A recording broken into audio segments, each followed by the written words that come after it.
There is no expression of the American dream quite so basic as that of owning your own business. Many people who tackle this challenge do it by opening a restaurant. And there is no restaurant so quintessentially American as the Old Burger and Shake Drive-In. But the majority of restaurants actually fail within the first year. To have a better chance of success, you might consider choosing a restaurant idea that's been proven and one that has the backing and support of an existing team. Yet, the more people you involve, the less you'll control your new business. In this critical investment decision, you have to carefully choose the form that your business will take. Sonic is the largest chain of drive-in fast food restaurants in the United States, with over 3,500 locations in 44 states across the country.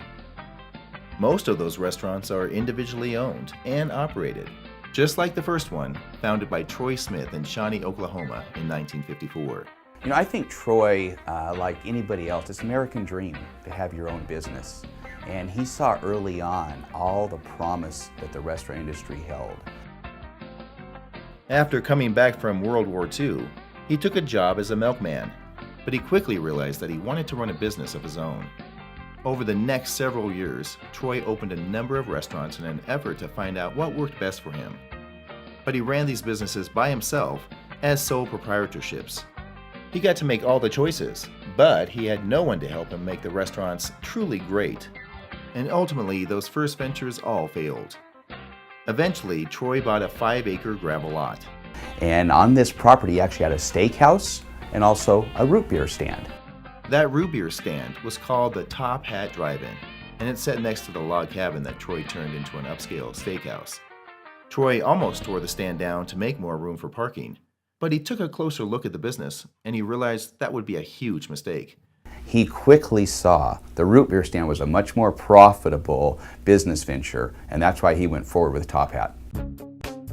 Troy's first idea to improve Top Hat came to him at a hamburger stand in Louisiana, where the owner had rigged some intercom speakers that allowed customers to place orders from inside their cars.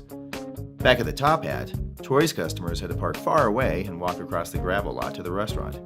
So he commissioned a set of speakers for himself and took the idea back to Oklahoma, added a canopy to the parking lot, and hired servers to bring food directly to customers' cars.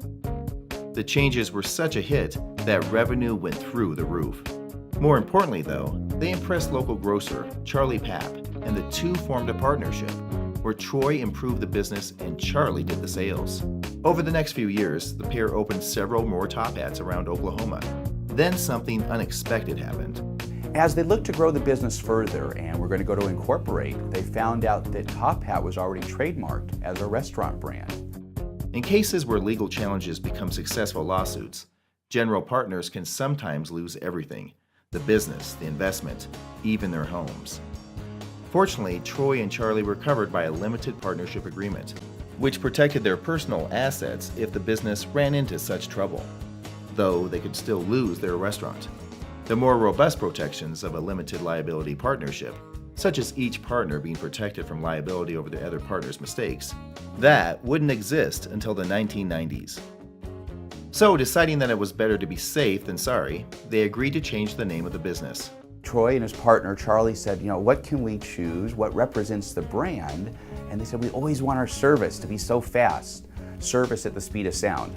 Sonic. Sonic restaurants, with service at the speed of sound, were born. Soon, other people were expressing interest in opening their own Sonic restaurants as well. Far too many people to take on as additional partners. So, to grow the business, Troy and Charlie were going to have to think bigger. They decided to take on franchisees. When Sonic's looking for a new franchisee, we'll look at the experience. Have they been in the restaurant or retail industries? Also their financial abilities and capabilities to make sure they can finance the business, get it started, and make sure it's on a great path for success. Here's how a franchise agreement works. Somebody with a great business idea, like Troy, signs an agreement with an interested party that lets that person, the franchisee, use all the basic intellectual property of the business, like the brand, logo, menu, and suppliers, in exchange for an agreement to closely follow a strict set of quality and product guidelines.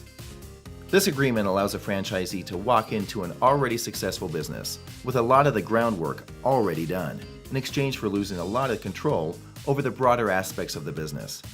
For example, the franchisee can choose where to build their Sonic, but gets expert help from the home office to decide on precisely which property will work best in that market. Sonic works with its franchisees to help choose locations, both kind of the art and the science of it. You want to be in those parts of town that are growing or are newly developed, and that's where the local perspective of a franchisee comes in.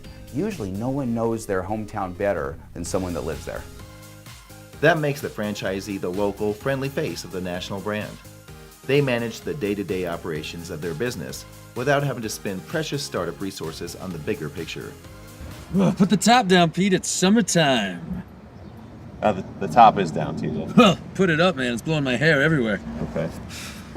This is How You Sonic. The beauty of being a Sonic franchisee is you get all the value of that big brand, but it's still your business. And we feel that's the best combination out there. We take care of the marketing and advertising and product development, and we look for franchisees that are going to deliver that great Sonic service and make sure every customer leaves with a smile. Today, Sonic has thousands of franchisees from all walks of life in every corner of America. The combination of great support and flexibility of allowing the franchisee to run their own business in the market where they live and interact with their community has made Sonic a rare national chain that still feels like a mom-and-pop place when you're dining there. This flexibility allows franchisees to focus on building their business rather than the brand or the corporation, thus allowing them to become financially successful. Successful enough perhaps to open even more Sonics. We're looking both for those that just want to own one restaurant and one drive-in, or those that would like to get larger.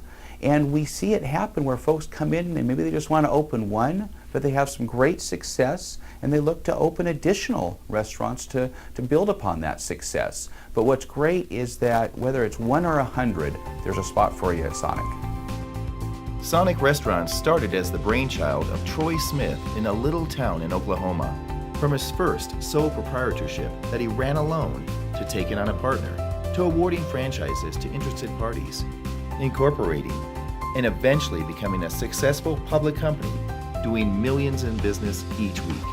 Sonic has chosen the right form of business at every step of its evolution.